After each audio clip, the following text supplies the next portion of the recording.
Ayan, isang mapagpalang umaga po mga kapatid. And Merry Christmas po sa Community of the Lord Jesus Christ. Batiin naman po natin yung ating mga katabi. Ayan, sabihin niyo po salamat at bibigyan mo ako ng regalo ngayong Pasko. Inunahan na no decision. So, as you observed po from the first day of our Sambang Umaga, actually, since Sunday pala, nag-start na po yung ating series ng mga messages at hindi po natin tinatalakay ngayon yung mga kwento ng Pasko, no? Instead, nag-focus po tayo doon sa mga doktrina na may kinalaman po sa ating kaligtasan o doon sa Ebanghelyo. At tayo po bilang mga Kristiyano, it is important na meron po tayong malalim at malawak na pagkaunawa tungkol sa mga doktrina po na ating sinasandigan. Kasi kung wala po tayo ng ganitong uri ng pagkaunawa, hindi rin natin totoong ma-appreciate yung beauty ng gospel. Ano po ang ibig kong sabihin? Kung hindi po natin lubusang nauunawaan at hindi sumasadsad sa ating isipan kung gaano kadakila yung pagliligtas na ginawa ng Panginoon at kung paano yung ginawa niya para tayo ay maligtas, hindi nga natin ma-appreciate ang Ebanghelyo.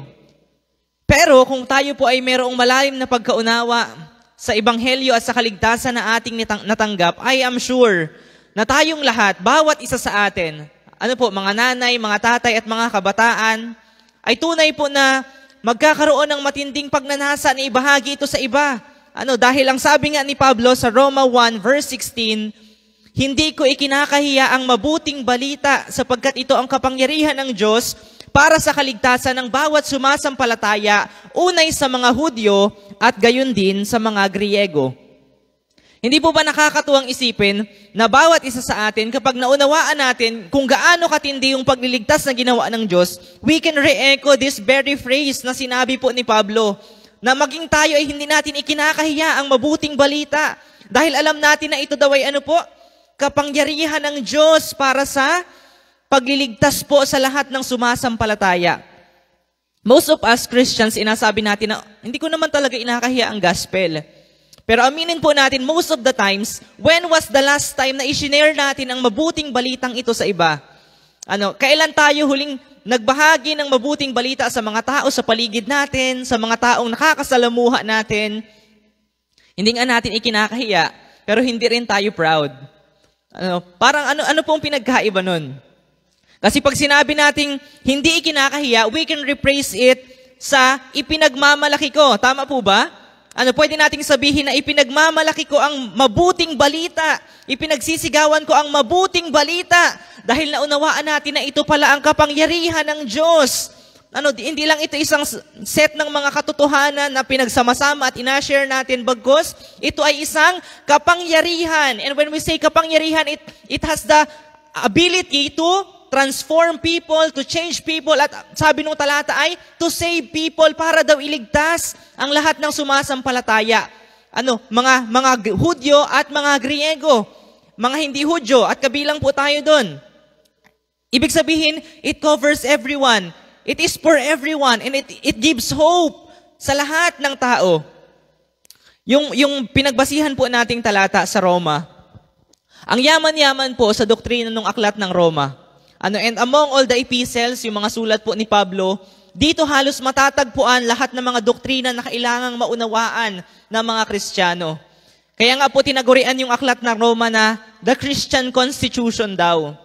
At karamihan po sa mga malalaking pangalan during the time of Christian Reformation, gaya po ni Martin Luther, ni John Calvin, ay nagsabi na binago raw po ng aklat ng Roma ang kanilang buhay.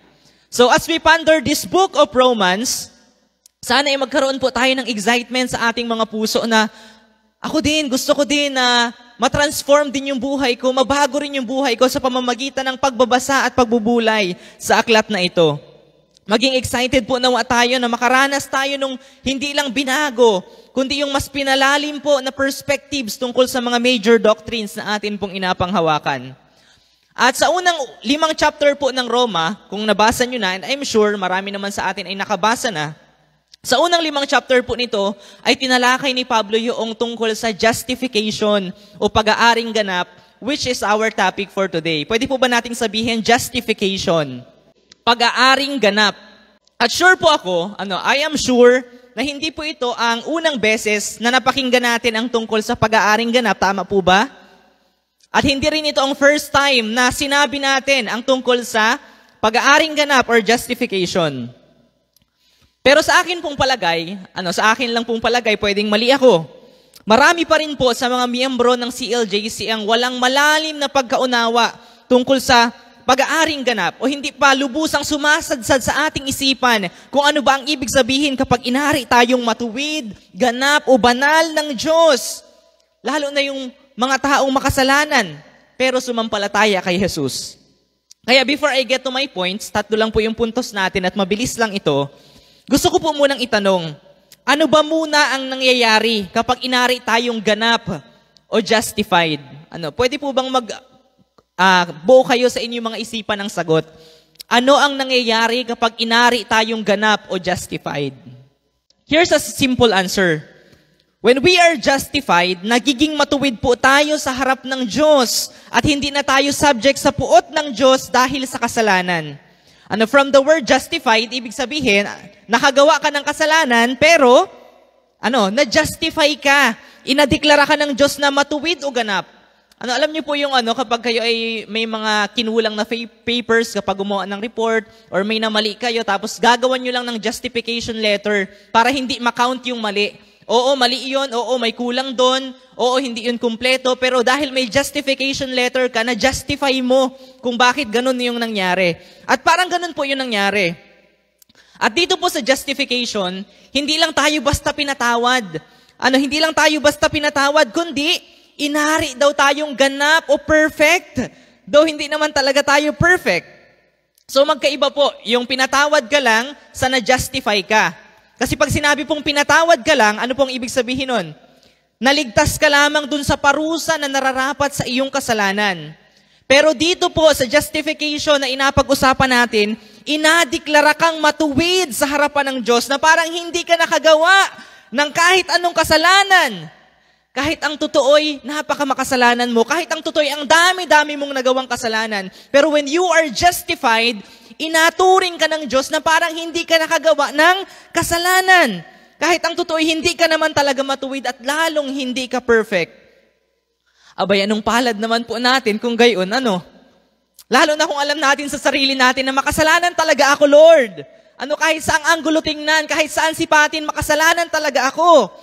Pero may justification pala. At ito ay nagabigay ng sobra-sobrang pag-asa sa atin na kahit gaano tayo makasalanan, we can be justified. Pero ang totoo po, alam natin na ang Diyos po natin ay fair. Ang Diyos natin ay just. He is a just God. Ibig sabihin siya ay patas, siya ay matuwid. At hindi niya pwedeng palampasin kahit maliit na kasalanan. Sabi po sa Deuteronomio 25 verse 1, Deuteronomio 25 verse 1, pawawalang sala ang walang kasalanan at hahatulan ang may sala. Uulitin ko po, Deuteronomio 25 verse 1, pawawalang sala ang walang kasalanan at hahatulan ang may sala. At ito po ang judgment. Kahit sa atin naman pong mga tao, di ba? Sa mga korte, sa mga hukuman, alam natin na ganito talaga ang kalakaran. Kapag ikaw ay guilty, automatic, paparusahan ka. Mabibilanggo ka, magbabayad ka, at kung ano-ano pang parusa. But when you are not guilty, palalayain ka. Hindi ka ikukulong, hindi ka huhulihin. At ito po ang problema ng Diyos. Ito yung malaking problema ng Diyos. Paano niya tayo aariing ganap o paano niya tayo gagawing justified gaya nung dinefine natin? Kung malinaw na inasabi ng Roma 3:23 na lahat daw tayo ay nagkasala. Paano? Ang laki ng problema ng Diyos. Okay, sabi nun sa mensahe nung Sunday, we are predestined to be saved. Pinili na daw tayo para iligtas. Ngayon ang problema ng Diyos, paano tayo ililigtas? Gayong lahat tayo ay nagkasala at siya ay matuwid. Matuwid ang Diyos. Hindi niya apalampasin kahit sobrang liit na kasalanan. Paano tayo ma-justify? Pwede bang isang tabi ng Diyos yung kanyang pagiging makatuwiran at sabihin niya na, hayain na lamang pairalin ko na lang muna yung pag-ibig at yung awa ko. Pwede ba yon? Hindi. Dahil ang sabi ng talata, paparusahan daw ang may sala, hahatulan ang may sala, at pawawalang sala ang walang kasalanan. So how can it be? How can it be? Paano tayong mga kasalanan ay inaring matuwid at walang sala sa harap ng makatuwirang Diyos? Paano po tayo nagiging justified sa harap ng makatuwirang hukom na sa kabila ng pagiging likas nating makasalanan ay hahatulan tayo na not guilty? How is that even possible? How can it be?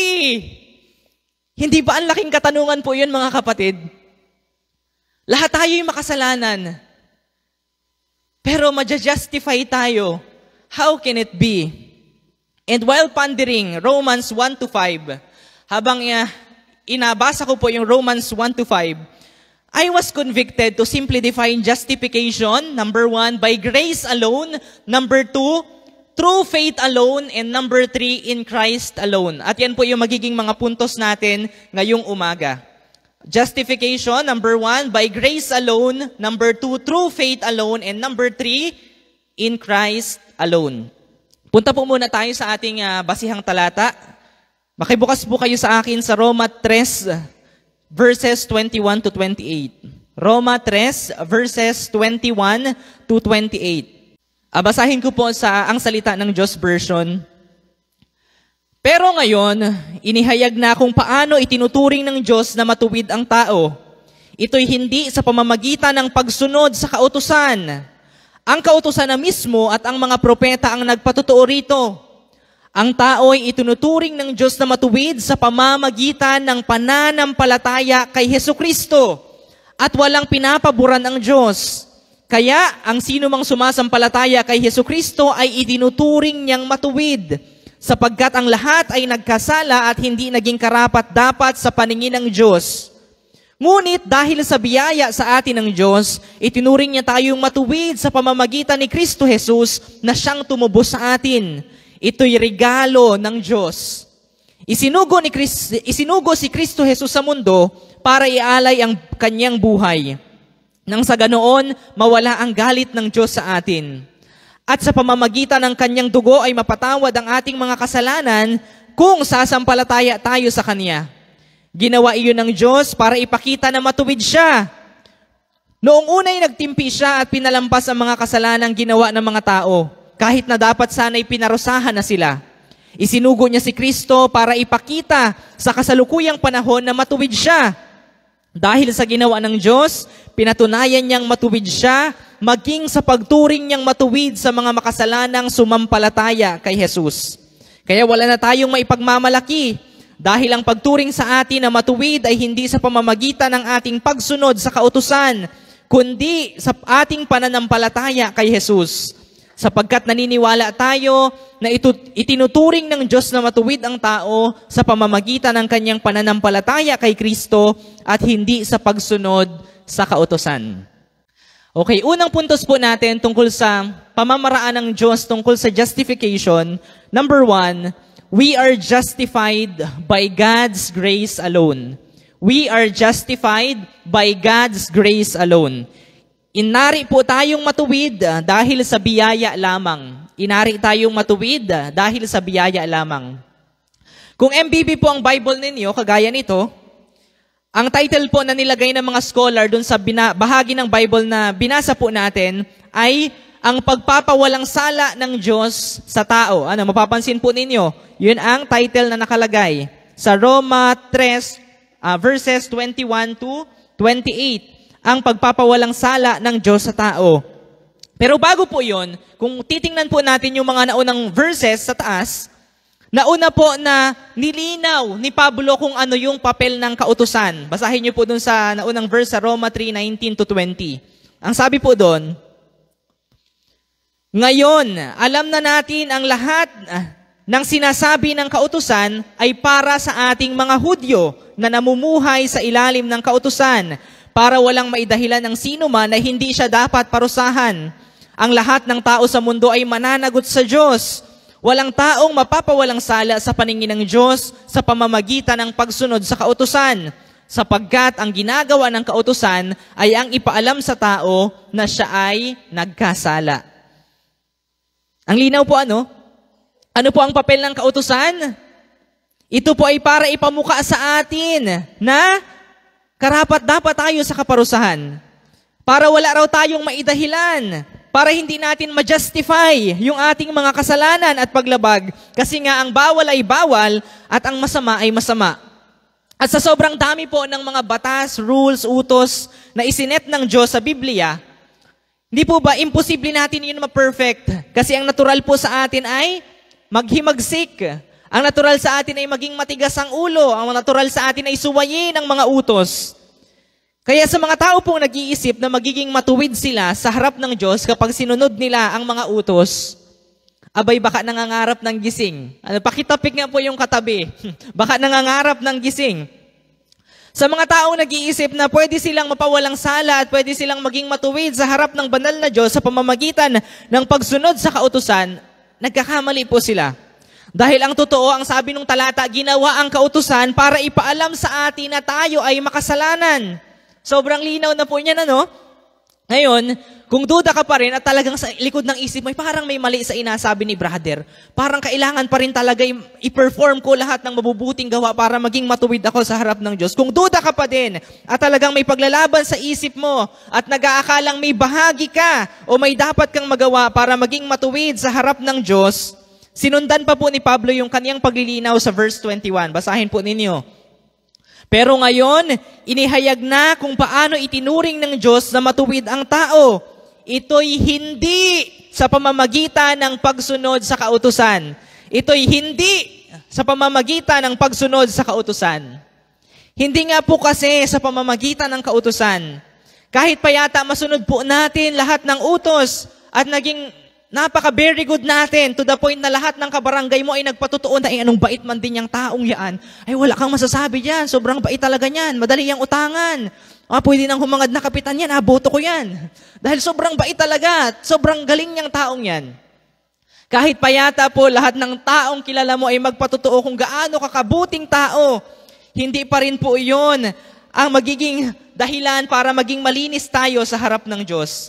Dahil again, sabi sa Roma 3:23, sapagkat ang lahat ay nagkasala at walang umabot, walang nakaabot, walang nakarating sa kaluwalhatian na inahanap ng Diyos, sa katuwiran na gustong makita ng Diyos. Kahit pa po very good tayo, hindi po tayo makaaabot sa kaluwalhatian na ina-require ng Diyos. Kahit pa gumawa tayo ng mabuti, ang problema naman po natin ay hindi po natin kayang baguhin ang ating makasalanang kalikasan. Tanda po ninyo yung sa pasib, yung illustration tungkol doon sa bayabas. Ano po, yung bayabas daw, isang puno ng bayabas, hindi siya nakilala or naituring na puno ng bayabas dahil sa kaniyang bunga, kundi dahil sa kaniyang puno. Bayabas siya kahit wala pa siyang bunga. Naintindihan po ninyo? Kaya tayo rin pong mga tao, makasalanan na tayo kahit wala pa tayong inagawang kasalanan. Ang problema po natin ay yung ating nature, yung ating kalikasan na pagiging makasalanan. Na kahit wala ka pang inagawang kasalanan, wala ka pang inagawa, kahit nakaupo ka lang dyan, makasalanan ka na. That's our nature at yun po yung problema natin.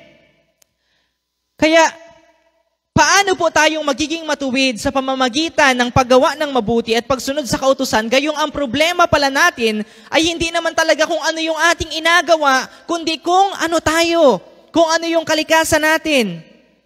Kung napanood nyo na po yung movie na The War of the Planet Apes, kung tama ba, basta tungkol siya sa mga unggoy na nag-iisip bilang tao.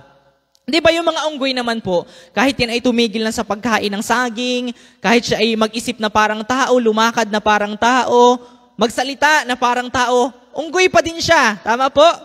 Unggoy pa din siya kasi yun yung kalikasan niya. Tayo namang mga tao, anuman po ang gawin natin, sundin man natin lahat ng kautusan, bagaman imposible yun, gumawa man tayo ng mabuti, hindi po tayo pwedeng ariing totoong banal at matuwid dahil ang kalikasan natin ay makasalanan. Nasusundan po ninyo kung bakit hindi mag-work yung pagsunod at paggawa ng mabuti para tayo maging banal? Kasi hindi naman ito issue tungkol sa kung ano yung inagawa natin. Ang issue dito ay kung ano yung kalikasan natin. At tayo po ay likas na makasalanan. Nasa tiyan pa lang tayo ng ating mga magulang, makasalanan na tayo. So paano na? May magagawa po ba tayo para maging matuwid? May magagawa ba tayo para maging matuwid sa harap ng Diyos? Ang sagot ay, wala. Wala po tayong pag-asa mga kapatid, at kahit anong gawin natin, magbuwis man tayo ng buhay, i-donate man natin lahat ng organs natin, ipamigay natin lahat ng kayamanan natin. Hindi po yun ang magiging paraan para maging matuwid tayo sa harap ng Diyos. Wala po tayong magagawa. Pero ang ating Panginoong Diyos, meron. Meron. And actually, tapos na nga eh. Tapos na po, ginawa na niya. Sabi sa verse 24, ngunit dahil sa kanyang kagandahang loob na walang bayad niyang ibinigay, sila ay itinuring na matuwid sa pamamagitan ni Kristo Jesus na siyang nagpapalaya sa kanila. Sabi po sa ang salita ng Diyos version, direktang sinabi na ito ay regalo ng Diyos. At ang ganda po ng mga words na ginamit, i-appreciate natin mga kapatid. Ang sabi, dahil sa kagandahang loob na walang bayad niyang ibinigay. Di ba pwede namang sabihin nung talata na dahil sa ibinigay o dahil sa kagandahang loob. Pero pulpak po yung kagandahang loob na walang bayad niyang ibinigay. And I can imagine the struggle nung nag-translate ng Biblia sa Tagalog. Dahil kung paano niyang papagkasyahin sa ilang salita lang kung gaano katindi yung kahulugan ng salitang biyaya, ng biyaya ng Diyos, to the point na ginamit niya at pinagsama-sama yung kagandahang loob na walang bayad niyang ibinigay. Grabe yung biyaya ng Diyos. At ang pag-aaring ganap po at pagpapawalang sala sa atin ay purong biyaya ng Diyos lamang. Purong biyaya. Hindi po tayo pwedeng umasa sa good works o pagsunod natin sa kautusan kasi ang righteousness po na inahingi ng Diyos ay katuwiran na hindi natin kayang i-perform. Kahit pa po yung mga good works na nagawa natin nung tayo ay nakakilala sa Diyos, sumampalataya sa Kanya, binago niya at dahil sa biyaya niya ay nakakagawa na tayo ng mga mabubuting bagay, hindi pa rin po yun ang makasasapat para ariin tayong ganap. Hindi po natin pwedeng isipin na kahit nasa biyaya ng Diyos yun, ay naging mabait ka o binago ka niya, ginawa kanyang palasimba, at ngayon na yun ang naisip mong dahilan kaya magiging matuwid ka sa harap ng Diyos, mali pa rin po yun. Nasundan po ninyo? Huwag natin nga isipin na okay, Kristiyano na ako, binago ako ng Diyos, kaya ako ay hindi na ako nagabisyo, naging mabait na ako sa asawa ko, naging palasimba na ako, naging mapagbigay na ako, hindi na ako palahusga, at ngayon ay isipin natin na yun yung dahilan kaya magiging matuwid tayo sa harap ng Diyos. Mali pa din po. Hindi yun ang mag-justify sa atin. Never ever na yung mga gawa natin ang mag-justify sa atin dahil ang justification nga ay grace alone, by grace alone. Hindi po yung gawa natin in the past, yung gawa natin bago tayo makakilala sa Diyos, hindi rin yung gawa natin ngayong nakakilala na tayo sa Diyos, at hindi rin yung mga gawa natin in the future ang mag-justify sa atin. It is pure grace. Hindi grace plus good works, hindi grace plus something else, kundi grace alone. Palakpakan naman natin ang Diyos mga kapatid, grabe yun. Ano sabihin natin? I-declare natin, I am justified by God's grace alone. Come on church, laksan natin. Ipagmalaki natin, I am justified by God's grace alone. Praise God. Praise God. All that's left is praise God. Yun na lang talaga yung masasabi natin. Kung naunawaan talaga natin na we are justified by God's grace alone, sa biyaya lang ng Diyos, ang masasabi na lang talaga natin ay praise God. And our second point, we are justified through faith alone. We are justified through faith alone. Sa Tagalog po, pinagsama ko yung una at pangalawa, inari tayong ganap dahil sa biyaya sa pamamagitan ng pananampalataya lamang. Inari tayong ganap dahil sa biyaya sa pamamagitan ng pananampalataya lamang. Punta po tayo doon sa Roma 3, verse 22, tapos matalon po tayo sa verse 27 to 28. Roma 3, verse 22, tapos talon po sa verse 27 to 28. Verse 22, ang tao'y itinuturing ng Diyos na matuwid sa pamamagitan ng pananampalataya kay Hesukristo at walang pinapaboran ang Diyos. Kaya ang sino mang sumasampalataya kay Hesukristo ay itinuturing niyang matuwid. Verse 27, kaya wala tayong maipagmamalaki dahil ang pagturing sa atin na matuwid ay hindi sa pamamagitan ng ating pagsunod sa kautusan, kundi sa ating pananampalataya kay Jesus. Sapagkat naniniwala tayo na itinuturing ng Diyos na matuwid ang tao sa pamamagitan ng kanyang pananampalataya kay Kristo at hindi sa pagsunod sa kautusan. Obviously, ang inabaka pa rin po nung talata ay yung kawalang kapangyarihan ng pagsunod sa kautusan para gawin tayong ganap. At sa halip ay inaaring ganap sa pamamagitan daw po ng ano? Pagsampalataya. Ano, why should this truth minister to us? Bakit ito kailangang magministeryo sa atin? Kasi once again po, inabigyan tayo nito ng malaking pag-asa. At pansinin po natin ulit yung verse 22. Basahin ulit natin. At walang pinapaboran ang Diyos, sabi sa verse 22b, kaya ang sino mang sumasampalataya kay Jesus ay itinuturing niyang matuwid. Walang favoritism. Lahat pwedeng maging matuwid. Wala siyang pinipili lang. Lahat tayo ay may chance. Lahat tayo ay may pag-asa pa. Ano mabuti na lamang po at hindi kautusan at mabuting gawa ang basihan. Dahil kung nagkataon, nakautusan at mabuting gawa ang basihan para tayo maging justified, paano na po tayong mga likas na masuwayin? Paano na tayong matitigas ang ulo? Paano na po tayong likas na makasarili? Paano na yung mga namumuhay sa kasalanan? Paano na yung mga makamundo? Paano na ang mga bakla tomboy? Paano na yung mga adik, mga lasinggero, sugalero, babaero, mga babaeng bayaran? Paano na yung mga nakikiapid, nangangalunya, yung mga nasa bilangguan? Di ba parang inalisan na lang sila ng pag-asa at naghihintay na lamang sila ng kamatayan patungo sa impyerno? Di ba kung yung mabuting gawa at pagsunod sa kautusan ng basihan, paano na tayong mga makasalanan? Habang yung mga tao naman na nag-aakalang matuwid sila, kasi wala silang bisyo, lagi silang nasimba, wala silang kaaway, wala silang napatay, baka sila ay magmalaki at sabihing matuwid sila dahil very good sila. Ganito po ang mangyayari kapag kautusan ang basihan. Kaya mabuti na lang talaga at hindi kautusan at pagsunod, paggawa ng mabubuting gawa ang basihan kung bakit tayo nagiging justified sa harap ng Diyos.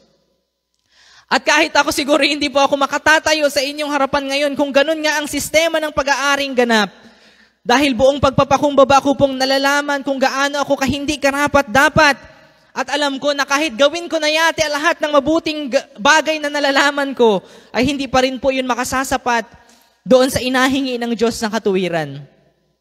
Sa verse 27 ang sabi, kaya wala tayong maipagmamalaki dahil ang pagturing sa atin na matuwid ay hindi sa pamamagitan ng ating pagsunod sa kautusan, kundi sa ating pananampalataya kay Jesus. And let this be preached, mga kapatid.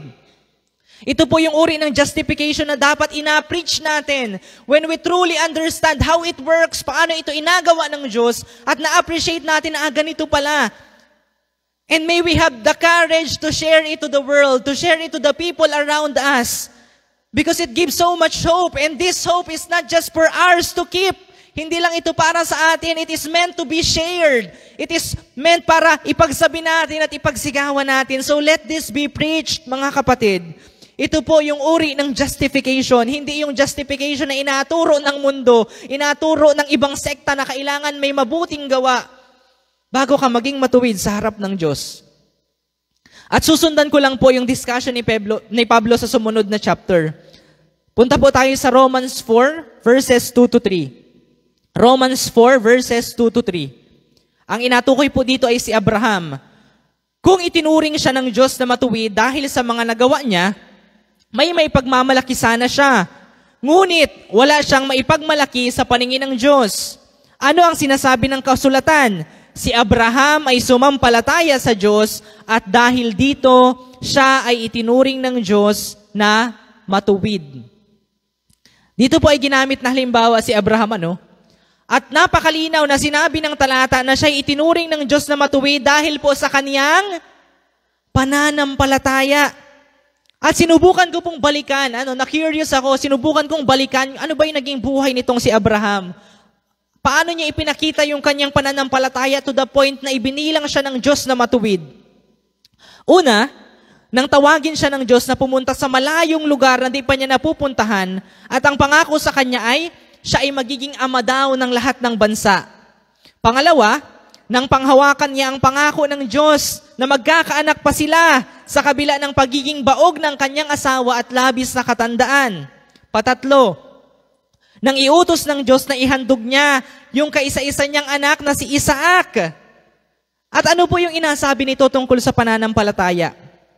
Yung action kaya ni Abraham ang tiningnan ng Diyos? O yung pagtitiwala na meron siya kaya siya nakasunod? At sa palagay ko po, ang ipinamalas niyang pagtitiwala ang nagpakita ng kanyang pananampalataya, habang ang kanyang pagsunod ay bunga na lamang ng pagtitiwalang iyon. Hindi po yung mga ginawa natin, mga kapatid, ang binibilang. Hindi rin kahit yung act ng pagsampalataya natin. Dahil nga po ito ay purong biyaya, hindi po natin pwedeng ipagmalaki na yung pagsampalataya natin ang nag-ari sa ating ganap. Sa halip, faith is just an instrument for us to be justified. Faith is just an instrument for us to be justified. Ang sabi po ng Philippians 3 verse 9, Philippians 3 verse 9, and be found in Him, not having a righteousness of my own that comes from the law, but that which is through faith in Christ, the righteousness that comes from God on the basis of faith. Ano po ang sabi? True faith, hindi faith itself. Baka po kasi may magmalaki dyan at sabihin na, sumampalataya kasi ako, kaya ako'y matuwid. Dahil sabi nung ating inapag-aralan, we are justified through faith, tapos isipin natin, ay sumampalataya kasi ako, kaya ako ay matuwid. Hindi pa rin po. Mali na naman. Kasi yung ako na naman ang bida, wala kang bahagi pag sinabing grace, pag sinabing biyaya. Inari kang ganap sa pamamagitan ng pananampalataya. Ginamit lang yung faith mo para ma-justify ka. And in fact, kahit yung faith po natin, yung faith na meron ka, yan ay biyaya din lamang po ng Diyos. Amen? Biyaya din lang ng Diyos, hindi mo yan kusang nagawa sa sarili mo. Kaya wala talaga tayong maipagmamalaki. Kaya nga kung sumampalataya ka, ina-consider po tayo ng Biblia na mapalad dahil nagiging matuwid ka ng walang kaambag-ambag, kundi sa pamamagitan ng pananampalataya ay inari kang ganap. Sabi po sa Roma 4 verse 6 to 8. Roma 4 verse 6 to 8. Kaya tinawag ni David na pinagpala yung taong itinuring ng Diyos na matuwid ng hindi dahil sa sarili nitong mga gawa. Ano daw? Pinagpala daw po tayong mga tao na binilang ng Diyos na matuwid, hindi dahil sa ating sariling mga gawa. Diretso po tayo, sabi niya, verse 7, pinagpala ang mga taong pinatawad na ang pagsuway at ang mga taong pinawi na ang kasalanan. Verse 8, pinagpala ang taong hindi na pagbabayari ng Panginoon sa kaniyang mga kasalanan.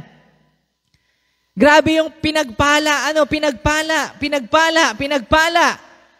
Could you imagine that hindi ka pagbabayarin sa iyong mga kasalanan at itinuring kang matuwid. Hindi dahil sa mga gawa mo, wala kang kaambag-ambag, pero itinuring kang matuwid. Dahil sa pananampalataya o sa pamamagitan ng pananampalataya. Kaya pwede po bang pumalakpak lahat ng pinagpala? Na-appreciate po ba natin yon? Wala tayong kaambag-ambag. Pero tayo ay pinagpala. Binilang tayong matuwid, hindi dahil dun sa mga nagawa natin. At hindi na daw tayo aparusahan dahil sa ating mga kasalanan. At yung panghuling punto po na pag-uusapan natin, we are justified in Christ alone. We are justified in Christ alone. Inari tayong ganap dahil sa biyaya sa pamamagitan ng pananampalataya kay Jesus lamang. Inari tayong ganap dahil sa biyaya sa pamamagitan ng pananampalataya kay Jesus lamang. Roma 3, verse 24 to 26. Roma 3, verse 24 to 26. Ngunit, dahil sa biyaya ng Diyos sa atin, itinuring niya tayong matuwid sa pamamagitan ni Kristo Jesus na siyang tumubos sa atin. Ito'y regalo ng Diyos. Isinugo si Kristo Jesus sa mundo para ialay ang kaniyang buhay nang sa ganoon mawala ang galit ng Diyos sa atin. At sa pamamagitan ng kaniyang dugo ay mapatawad ang ating mga kasalanan kung sasampalataya tayo sa Kaniya. Ginawa iyon ng Diyos para ipakita na matuwid siya. Noong unay nagtimpi siya at pinalampas ang mga kasalanang ginawa ng mga tao. Kaya kahit na dapat sana'y pinarusahan na sila, isinugo niya si Kristo para ipakita sa kasalukuyang panahon na matuwid siya. Dahil sa ginawa ng Diyos, pinatunayan niyang matuwid siya maging sa pagturing niyang matuwid sa mga makasalanang sumasampalataya kay Jesus. Kung ang pag-aaring ganap po sa ating mga makasalanan ay dahil sa biyaya sa pamamagitan ng pananampalataya, ang sunod po nating pag-uusapan ay pananampalataya kanino? Kanino po? Kay Jesus, tama. Si Jesus po ang kasagutan sa suliranin ng Diyos na binanggit ko nung introduction kanina. Kanina, tanda niyo pa naman po siguro, yung problema ng Diyos na, okay, may predestination, pero paano niya gagawin na ma-justify tayo mga makasalanan gayong siya ay matuwid at hindi niya pwedeng palampasin kahit maliit na kasalanan? Si Jesus po ang kasagutan doon sa suliranin na yon. Paano aariing ganap ng Diyos ang mga makasalanan sa paraang hindi mabaviolate ang kaniyang pagkamatuwid? Sabi po nung talata sa verse 25, isinugo si Kristo Jesus sa mundo para ialay ang kaniyang buhay nang sa gayon ay mawala ang galit ng Diyos sa atin. At sa pamamagitan ng kaniyang dugo ay mapatawad ang ating mga kasalanan kung sasampalataya tayo sa Kaniya. So, si Jesus lamang po ang sagot at lunas para tayo ay mapawalang sala. Sa lumang tipan, alam natin na kinakailangan pa ng pagbubuhos ng dugo ng mga hayop para i-delay ng Diyos. I-delay? Ang term na ginamit ko ay i-delay ng Diyos ang kaparusahan. Ngunit alam po natin na hindi yun makasasapat upang maging ganap ang paghuhuga sa ating mga makasalanang kalikasan. Hindi po yung dugo ng mga hayop ang lunas na kailangan ng tao. At wala po yung pangmatagalan o pang walang hanggang bisa. Pagdating po sa verse 25b hanggang 26, noong unay nagtimpi siya at pinalampas ang mga kasalanang ginawa ng mga tao, kahit na dapat sana'y pinarusahan na sila. Isinugo niya si Kristo para ipakita sa kasalukuyang panahon na matuwid siya. Dahil sa ginawa ng Diyos, pinatunayan niyang matuwid siya, maging sa pagturing niyang matuwid sa mga makasalanang sumasampalataya kay Jesus. Ang sabi, nagtimpi lamang daw po ang Diyos.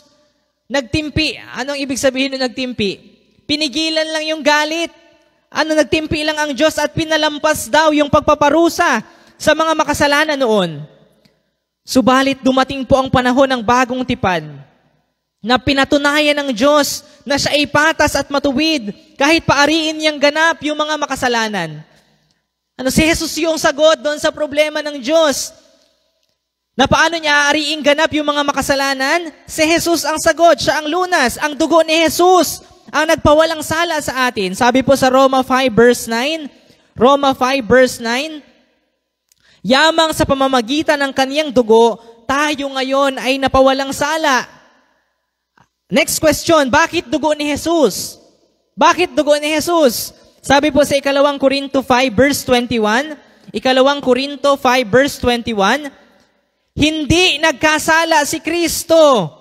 Ngunit alang-alang sa atin, siya'y itinuring na makasalanan upang sa pakikipag-isa natin sa Kanya ay maging matuwid tayo sa harap ng Diyos. Wala pong kasalanan si Jesus. Mula sa tiyan ni Maria hanggang sa kamatayan, ay walang bahid ng sariling kasalanan si Jesus bilang tao. Kaninong kasalanan po yung Kanyang pinagbayaran sa krus? Kanino po? Sa atin. Sa atin, ang kasalanan na pinagbayaran niya sa krus ay ang kasalanan nating lahat. Binayaran po ng dugo ni Jesus ang lahat ng kasalanan.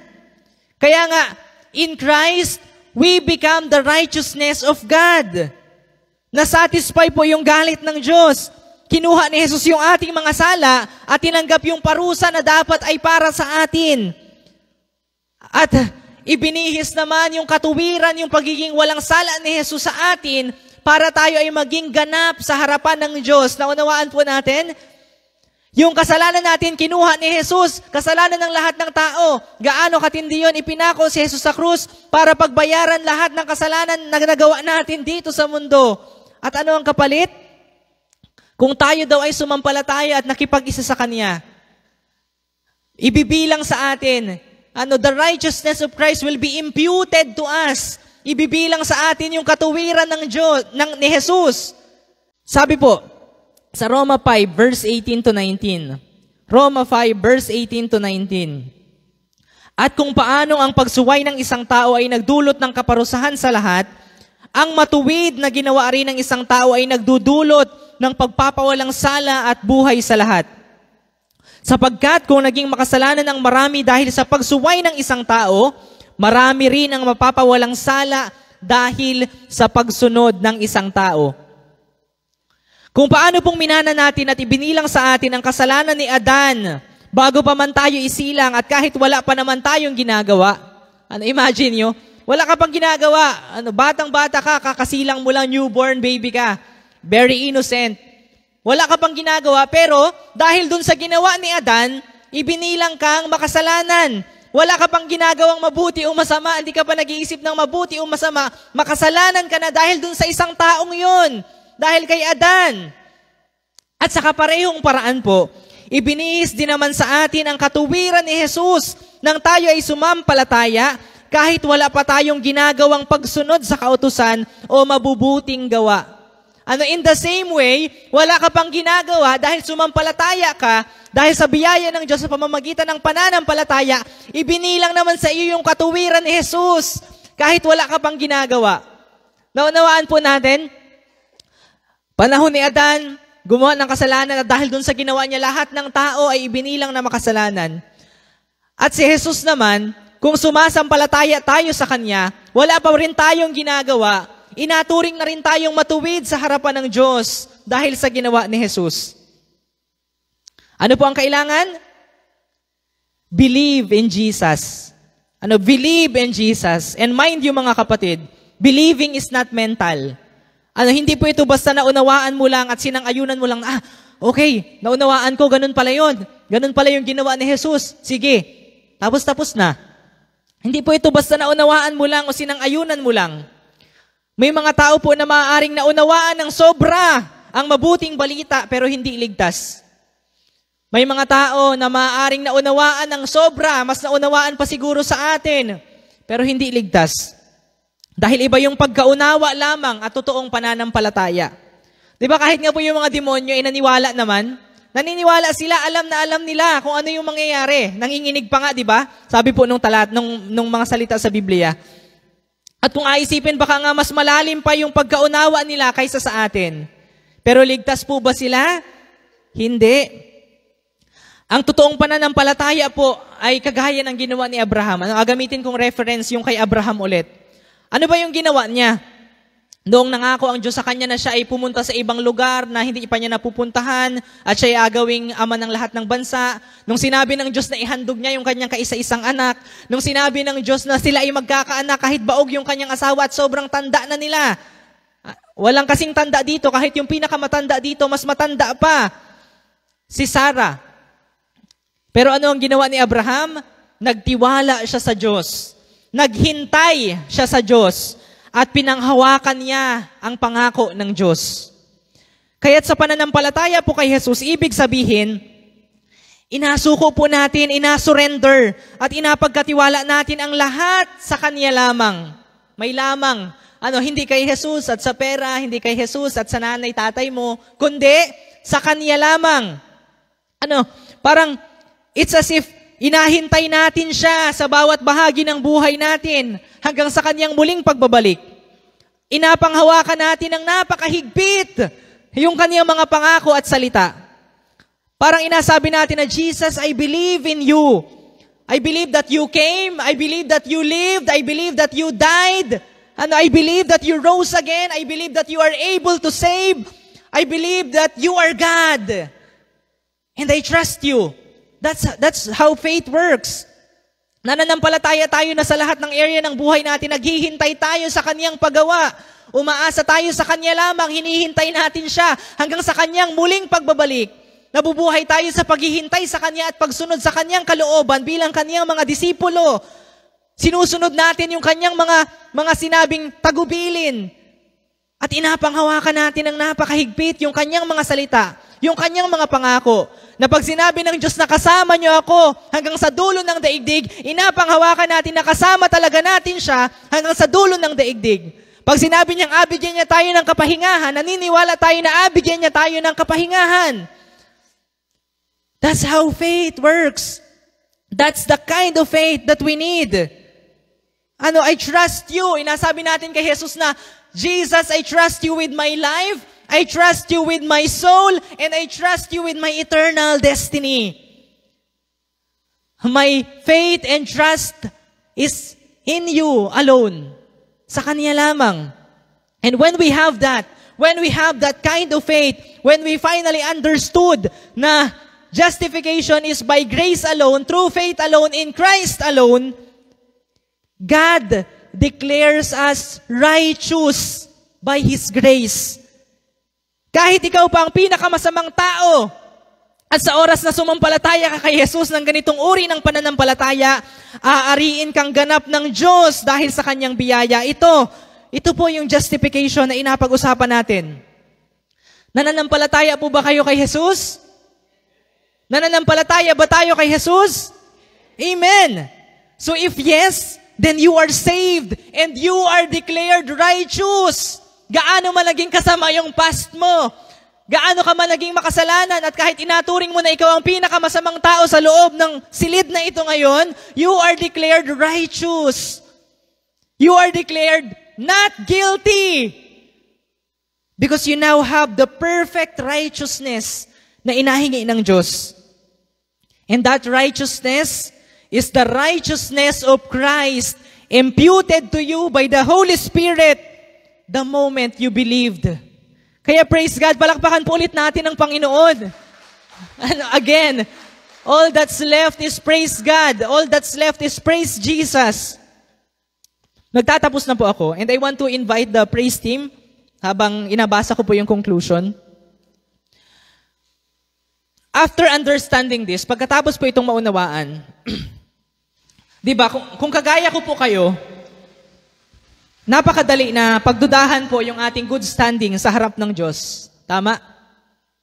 Remember the times na kahit naging Kristiyano na tayo, tapos nakagawa tayo ng di dapat, kapag hindi po natin na-meet yung mga inaasahan ng mga tao sa paligid natin, hindi natin na-meet yung expectation ng mga kapatid, hindi natin na-meet yung expectation ng iglesia, kapag may mga season po na hindi na tayo ganoon kaalab o ka-very good, di ba, baka napapatanong po tayo, baka napapatanong tayo kung karapat dapat pa ba tayo sa harapan ng Diyos.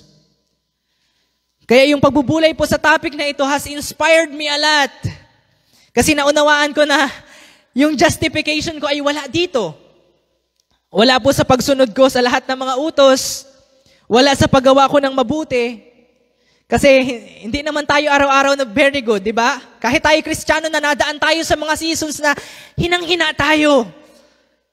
Kahit gustong-gusto nating bumangon, nahingi tayo ng biyaya sa Diyos, pero inasumbatan tayo siguro ng ating laman, nasumbatan tayo ng jablo at inasabi na, you are not justified. You are no longer righteous before your God. Pero na-realize natin na yung righteousness pala natin ay wala dito. Wala sa ating mga ginagawa. Our righteousness is actually in heaven. He is actually in heaven. Si Jesus ang ating katuwiran. Si Jesus ang ating righteousness. At sabi po sa Roma 3 verse 28, sapagkat naniniwala tayo na itinuturing ng Diyos na matuwid ang tao sa pamamagitan ng kanyang pananampalataya kay Kristo at hindi sa pagsunod sa kautusan. So even when the moment of weakness ay bumisita sa atin, kahit ang dyablo ay nagbulong ng kasinungalingan sa atin, we now understood na we are declared justified. Hindi dahil sa mga ginagawa natin o nagawa natin in the past, we are justified by grace alone, through faith alone, in Christ alone. Kaya useless yung mga gabing hindi tayo makatulog sa pag-iisip na baka hindi ako totoong Kristiyano. O baka nanlamig ka na. Nanlamig ka na, hindi ka na makapag-alab ulit dahil inapigilan ka nung kasinungalingan na hindi ka matuwid sa harapan ng Diyos, na wala ka ng pag-asa o nahihiya ka ng humarap sa Kanya. But let me remind you that you are justified. You are justified. Kung totoong sumampalataya ka, gaya ng definition ng pananampalataya natin, you are justified. At wala ito sa ating performance. At dahil wala ito sa ating performance, praise God. Dahil kung performance ang basihan, lahat po tayo bagsak. Wala ito sa ating performance. It's pure grace. At ibig sabihin, because it's pure grace, it cannot be more. It cannot be less. It is perfect. It is secure. It is forever. Because we are justified again by grace alone, through faith alone, in Christ alone. Si Jesus, na isinilang po doon sa Bethlehem, sa isang abang sabsaban. At ngayon ay marahil na unawaan natin na mabuti na lang may Pasko. Mabuti na lang may Pasko. May Pasko to the point na hindi dahil may mga regalo, may aginaldo, may papasko si Ninong at si Ninang, kundi may Kristo na minsan ay dumating sa mundo at kung hindi dahil sa Kanya hanggang ngayon, tayo ay subject sa puot ng Diyos. Hanggang ngayon, tayo ay napapahamak. Hanggang ngayon, tayo ay nag-iintay na lang ng kamatayan at mapupunta tayong lahat sa impyerno. Kaya mabuti na lamang may Pasko. Kaya naunawaan natin kung bakit ganun po katindi yung kagalakan ng mga anghel at ng mga tao nung isinilang si Jesus. Nag-aawitan sila. Nag-aawitan sila sa alapaap at nagdiriwang sila dahil for the longest time, ang tagal nilang naghihintay at ngayon ay may pag-asa. At tayo din. Ang tagal nating naghintay, ang tagal nating nabulag, ang tagal nating napapahamak at ngayon ay may pag-asa. Si Jesus, may Pasko. Kaya the next time na sabihin natin yung Merry Christmas, Merry Christmas, ang dala po nating mensahe, ang dala nating katotohanan ay we are justified. May Jesus. May Jesus. At yun ay magdudulot sa atin ng labis na galak dahil sa wakas dumating yung ating tagapagligtas. Si Jesus na ating magiging katuwiran at tagapagtanggol sa harap ng Diyos. Kaya sa umagang ito, bakit hindi po tayo tumayo at i-appreciate natin ang kabutihan ng Diyos? Magpasalamat tayo sa Kanya. Umusal tayo ng panalangin at i-appreciate natin na salamat dahil siya isinilang sa mundo at merong Pasko. Tayo pong lahat ay manalangin.